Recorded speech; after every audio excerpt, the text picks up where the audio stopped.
বিসমিল্লাহির রহমানির রহিম। আসসালামু আলাইকুম। কেমন আছেন আপনারা সবাই? আশা করি অনেক ভালো আছেন। আমি রুজিনা কুকিং অ্যান্ড ব্লগ থেকে চলে আসলাম আপনাদের সামনে আজকে দারুণ মজার একটা রেসিপি নিয়ে। আজকে আমার রেসিপিতে থাকবে লিচুর পুডিং অথবা লিচুর ডেজার্ট। তো যেটাই বলেন না কেন, খেতে কিন্তু অসাধারণ, অনেক মজা।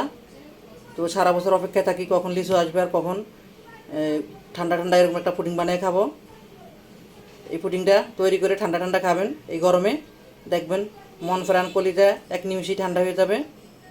তো চলুন কথা না বাড়িয়ে মূল রেসিপিতে চলে যাই। একদমই ঝটফট, খুব সহজেই তৈরি করে নিতে পারেন এই ডাবের পুডিং, এই লিচুর পুডিংটা।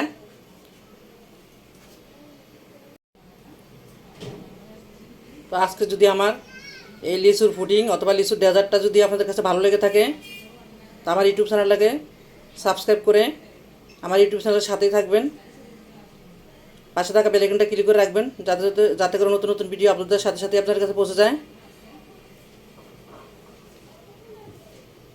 আশা করি আজকের এই লিচুর পুডিংটা আপনাদের কাছে অনেক ভালো লাগবে।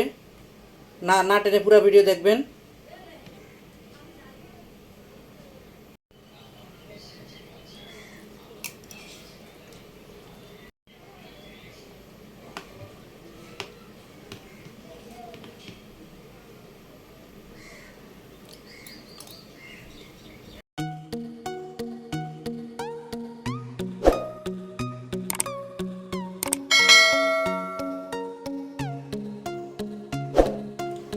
লিচুর পুডিং বানানোর জন্য আমি এখানে কিছু লিচু নিয়ে নিছি।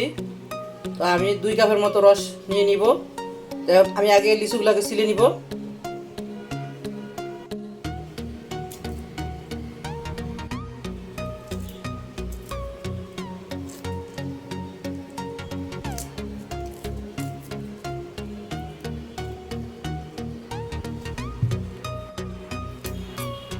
তো আমি এভাবে করে ছিলে সবগুলা লিচুগুলোর ভিতর থেকে বিচিটা বের করে নিব।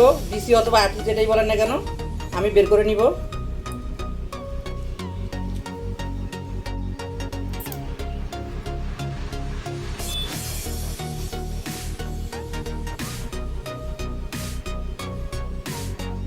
এই যে দেখতেই পাচ্ছেন আমি ভিতরে বিচিগুলো ফেলাই দিচ্ছি, আটি অথবা বিচি যেটাই বলেন না কেন ফেলাই দিলাম। এখন আমি ব্লেন্ডার দ্বারা ব্লেন্ড করে নিব। তো এই দেখুন আমার লিচুর পিউরিটা একদম রেডি। এই যে এখানে কোনো পানি ব্যবহার করি নাই, কারণ লিচুতে তো এমনিতে রসালো থাকে, সেজন্য আর পানি ব্যবহার করতে হয় না। এখন আমি এটাকে একটু সেঁকে নিব।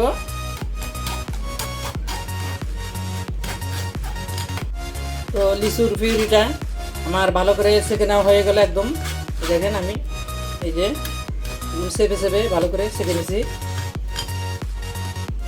লিচুর পিউরি এটা সেঁকে না নিলেও কোনো সমস্যা নাই, আপনারা চাইলে সেঁকে নাও নিতে পারেন।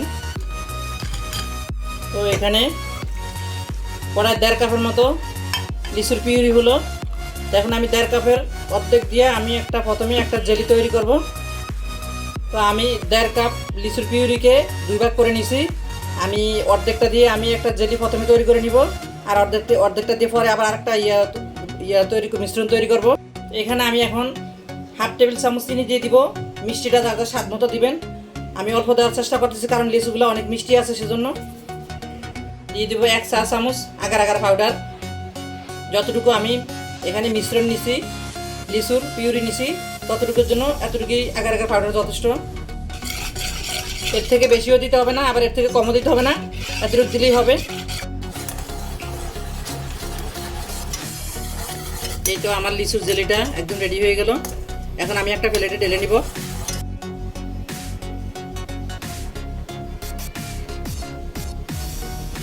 তো আমি এই মিল্ক প্যানের ভিতরেই আমি এখন এখানে 3 কাপ পানি দিব। 3 কাপ পানির ভিতরে এই যে এখানে 1 কাপ থেকে একটু কম আছে, এই যে পৌনে 1 কাপ যেটাকে বলে, এইটা দিব, পিউরিটা দিব লেচুর, আর 2 কাপ পানি দিব। এখানে আমি মিক্স করব।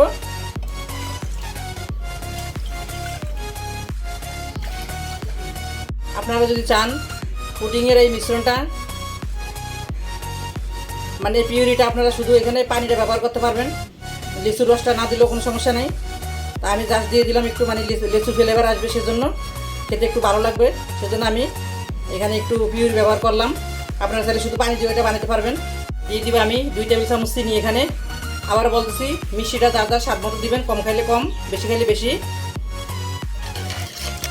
3 কাপ পানির সাথে আমি এখানে 2.5 চা চামচ আগার আগার পাউডার দিয়ে দিব।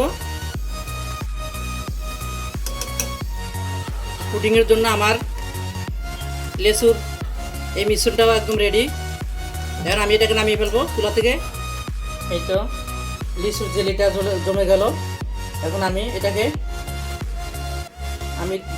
দুই রকমের ডিজাইন করে নিব। একটা আমি যে কেকের ডেকোরেশন করে যে নজল আছে, নজল নিয়ে নিলাম। আর একটা আমি এমনি ছুরি দিয়ে কেটে করব।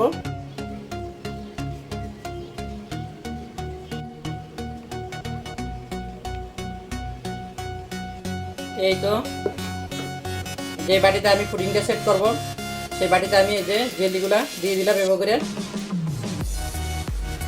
আপনারা আপনাদের পছন্দ মতো দিয়ে দিবেন।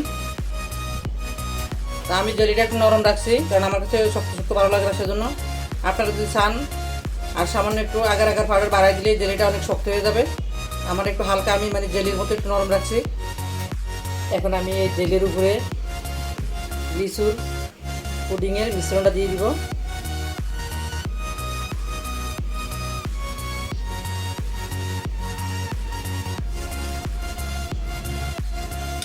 মিশ্রণটা দেওয়ার সময় একটু সাবধানে দিতে হবে, কারণ আমি যে জেলিগুলো বসাই দিচ্ছি এগুলো একটু নড়াচড়া করে।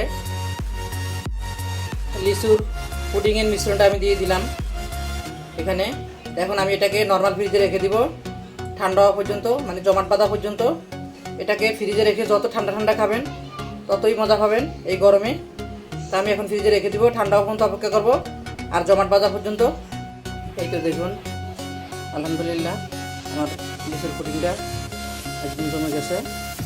এখন আমি একটা প্লেটে সার্ভ করার জন্য তুলে নিব।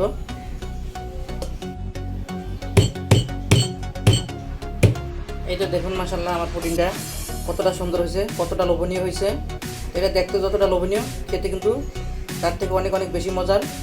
একবার হলো এই লিচুর সিজনে এই পুডিংটা তৈরি করে খাবেন এই গরমে, ঠান্ডা ঠান্ডা, দেখবেন অনেক মজা পাবেন। এটা এতটাই মজা। তো ভিডিও ভালো লাগলে লাইক দিয়ে দিবেন, শেয়ার দিয়ে দিবেন। আর যে সকল আপুরা ভাইয়েরা আমার চ্যানেলটাকে ইতিমধ্যে সাবস্ক্রাইব করে দিয়েছেন তাদেরকে অসংখ্য ধন্যবাদ। আর যারা এখনও করেননি প্লিজ সেই সকল আপুরা ভাইয়েরা আমার চ্যানেলটাকে সাবস্ক্রাইব করে আমার ইউটিউব চ্যানেলের সাথেই থাকবেন। পাশে থাকা বেল আইকনটা ক্লিক করে রাখবেন, যাতে যাতে নতুন নতুন ভিডিও আপলোড দেওয়ার সাথে সাথেই আপনাদের কাছে পৌঁছে যায়। ভিডিওটা আছে এই পর্যন্তই। সবাই সুস্থ থাকবেন, ভালো থাকবেন। দেখা হবে নতুন কোনো রেসিপি নিয়ে পরবর্তী ভিডিওতে। আল্লাহ হাফেজ। এত সাবধানে পুডিংটা বসানোর পর দেখেন এই যে জেলিগুলো দিছি, জেলিগুলো এই যে ফাঁকে ফাঁকে একটু নড়ে গেছে, সমস্যা নেই। তারপর মাশাআল্লাহ খারাপ হয়নি, অনেক সুন্দর হয়েছে দেখতে। যাই হোক, এখন আমি কেটে দেখাবো।